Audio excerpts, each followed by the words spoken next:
JDU ने press conference की और प्रेस कॉन्फ्रेंस करके बताया किस तरीके से आरजेडी नेता पप्पू यादव ने उनके ऊपर खरीद फरोख्त का आरोप लगाया। तो एक तरफ स्टिंग ऑपरेशन है, दूसरी तरफ स्पीकर से नाराज बीजेपी के जो विधायक हैं वो धरने पर बैठे हुए हैं।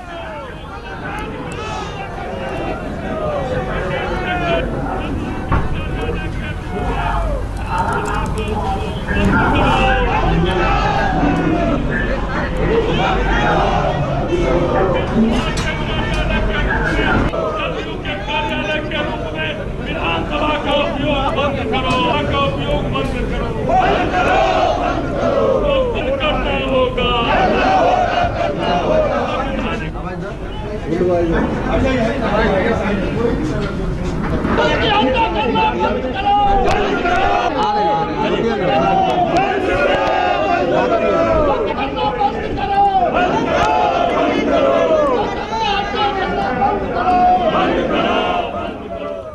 नीतीश खेमे के विधायक शरफुद्दीन को आया था पप्पू यादव का फोन। आज तक संवाददाता रोहित सिंह ने शरफुद्दीन से खास बातचीत की।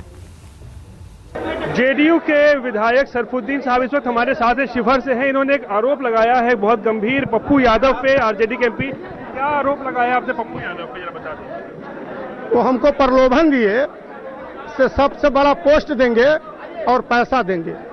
कब फोन आया था पप्पू यादव? कल कितने बजे? तीन के लगभग। दोपहर में क्या कह रहे थे आपको? कह रहे थे से आ जाइए और सीएम से भी बात कराए से सबसे बड़ा पोस्ट मिलेगा। सबसे बड़ा पोस्ट मतलब? अब मतलब तो वही जानेंगे। हम कहाँ से भैया आखिर बताइए ना से। डिप्टी सीएम का बोला था? हम बोले तो थे हमको डिप्टी सीएम का। हाँ, और एक मिलेगा चुनाव लड़ने के लिए। 1 करोड़? हाँ, एक बोले एक। और क्या बोले? और बोले से आइए ना, बहुत कुछ मिलेगा। तो फिर उसके बाद क्या मुख्यमंत्री से बात हुई आपकी? हाँ, मुख्यमंत्री से बात हुई। कब कॉल? बस उन्हीं के मोबाइल से बात हुआ। तो वो बोले से जो पप्पू जी कह रहे हैं वो सब सही है और आपको सब कुछ मिलेगा। हाँ।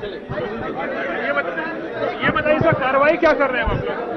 अब तो इसके बाद हम लोग विचार करते हैं। करेंगे। तो देख सकते हैं किस तरीके से जेडीयू के जो विधायक है शिवहर के, उन्होंने आरोप लगाया है कि उनको प्रलोभन दिया गया डिप्टी सीएम बनाने का। पप्पू यादव के नंबर से वो कॉल आया था, उसके बाद मुख्यमंत्री ने बात की है। तो जाहिर सी बात है, नीतीश कुमार जिस बात की आशंका जता रहे थे उसको जेडीयू कह रहा है कि वो हो रहा है, हॉर्स ट्रेडिंग हो रहा है ताकि मांझी 20 तारीख को फ्लोट टेस्ट अपना साबित कर सके।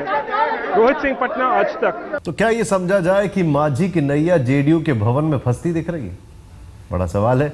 जेडीयू अध्यक्ष शरद यादव ने बीजेपी नेतृत्व पर निशाना साधा और कहा है कि बिहार में राष्ट्रपति शासन लगाने की साजिश हो रही है।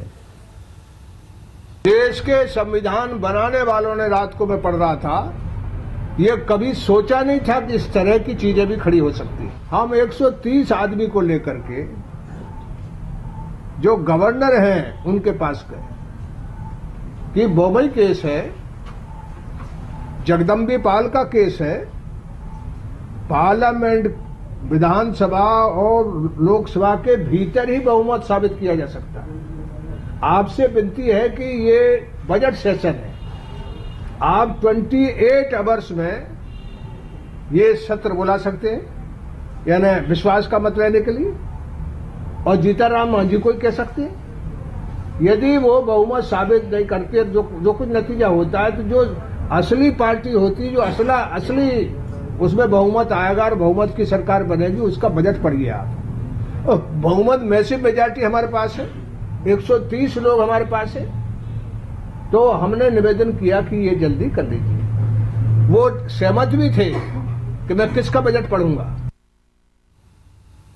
वैसे एक बात साफ है, चाहे दिल्ली हो या फिर लोकसभा चुनाव हो, जनता को समझ में आ चुका है कि अंकगणित में पढ़ने से अच्छा है सीधे सीधे बहुमत दे दो। कहां इस अंकगणित में फंसोगे। खैर, बीजेपी ने स्पीकर के फैसले का विरोध किया है। पार्टी नेता नंदकिशोर यादव ने आज तक संवाददाता सुजीजा से खास बातचीत की और कहा कि ऐसी पहली बार होगा कि पक्ष और विपक्ष दोनों के नेता जेडीयू के होंगे। बिहार विधानसभा में प्रतिपक्ष के नए नेता विजय चौधरी हुए हैं, लेकिन बीजेपी इसका विरोध कर रही है। और पूर्व के प्रतिपक्ष के नेता नंदकिशोर यादव का क्या कहना है? आप ये बताइए कि आपको पता चल गया कि आप पद पे नहीं रहे प्रतिपक्ष? देखिए, मुझे कोई नोटिफिकेशन की कॉपी नहीं मिली है। लेकिन देश के विभिन्न चैनलों में इस बात की जानकारी प्रसारित की जा रही है कि नेता विपक्ष किसी और को बना दिया गया है। तो मैंने समाचार चैनल के आधार पर मैंने नेता विपक्ष की सारी सुविधाएं वापस कर दी। अच्छा, ये बताइए कि वो जेडीयू दावा कर रहा है कि उनके सदस्य ज़्यादा हैं, संख्या आपसे ज़्यादा है, तो ऐसे में प्रतिपक्ष का अगर नेता उन्हें चुना जाता है तो फिर आप लोगों को क्या दिक्कत है? देखिए, दिक्कत इस बात से नहीं है, दिक्कत इस बात से है कि देश के लोकतांत्रिक इतिहास में शायद ये पहली घटना होगी जब एक ही पार्टी जनता दल यू सत्ता में भी बैठेगी और विपक्ष में बैठेगी। ये संभव नहीं है। आज जो मांझी मंत्रिमंडल है, उस मांझी मंत्रिमंडल के अधिकांश सदस्य जदयू के एमएलए एमएलसी हैं, लेकिन उनके निलंबित कर दिया है। निलंबित तो करने के मंत्रियों के निलंबन के बाद भी जदयू के सारे नियम कानून उन मंत्रियों पर, उन एमएलए पर लागू होंगे। तो जब एक साथ मंत्रिपरिषद के खिलाफ विश्वास अविश्वास मत होता है, मंत्रिपरिषद में जब जदयू के एमएलए एमएलसी शामिल हैं, वो सत्ता पक्ष में बैठेंगे और जदयू के दूसरे नेता विपक्ष में बैठेंगे, कैसे हो सकता है? सब लोग जानते हैं कि आप लोग मांझी सरकार का समर्थन कर रहे हैं। ऐसे में आप भी अगर प्रतिपक्ष पे रहेंगे, कुर्सी में बैठेंगे, तो फिर पक्ष और विपक्ष तो एक ही हो जाएगा। फिर नहीं हो सकता। वो भी तो पहली बार होगा। देखिए, मुद्दे के आधार पर सरकार को समर्थन और विरोध विपक्ष करता रहा है, ये पहले भी होता रहा। आपको ध्यान में होगा, एनडीए में शामिल थे जदयू के लोग और एनडीए ने तय किया राष्ट्रपति का उम्मीदवार कोई दूसरा, और जदयू के लोगों ने एनडीए के उम्मीदवार के खिलाफ जाकर के मुद्दे पर आधारित और सरकार को समर्थन देना, दोनों में अंतर है। नहीं, कोई अंतर नहीं है ना। हम तो महादलित समाज को अपमानित कर रहे हैं, जदयू के लोग इस मुद्दे पर महादलित के साथ हैं। इन सब के बीच मुख्यमंत्री मांझी का क्या कहना है, आइए देखते हैं। संकेत दिए हैं।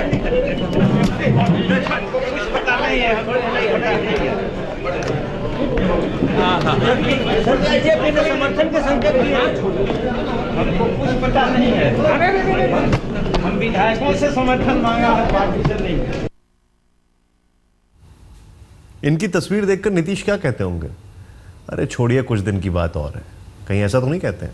आइए सीधे चलते हैं, हमारे सहयोगी सुजीत झा इस वक्त हमारे साथ हैं। सुजीत जी, सीधे ये जानना चाहूंगा, अभी इस वक्त क्या हो रहा है? अभी इस वक्त क्या डेवलपमेंट है? स्टिंग ऑपरेशन का कोई असर हुआ है? कैबिनेट की बैठक जो हो रही है उससे कोई फर्क पड़ेगा? क्या हो रहा है?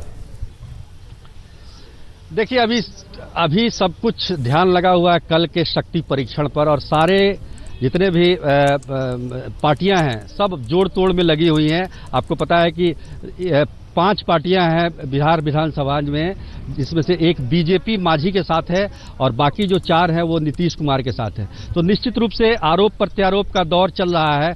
अभी एक जो पूर्व मंत्री थी, मांझी सरकार में मंत्री थी रंजू गीता, उनके यहाँ लंच का कार्यक्रम चल रहा है। वहाँ नीतीश कुमार और उनके तमाम विधायक मौजूद हैं। अभी तक बिहार विधानसभा में बीजेपी के विधायक जो कि अध्यक्ष के फैसले के खिलाफ धरना दे रहे थे, वो अब यहाँ से चले गए हैं। शाम 5 बजे उनकी बैठक है फिर विधायक दल की।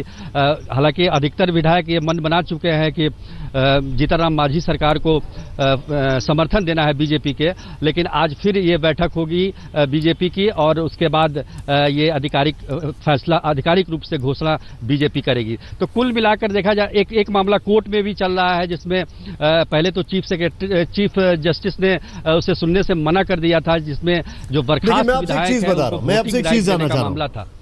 मैं आपसे एक चीज जानना चाह रहा हूं और मैं आपसे ये पूछूंगा भी, लेकिन सवाल ये है कि जो विश्वास मत है उसमें सिर्फ 1 दिन बाकी है, उससे पहले स्टिंग ऑपरेशन आता है। कानूनन या संविधान के लिहाज से इससे क्या फर्क पड़ेगा?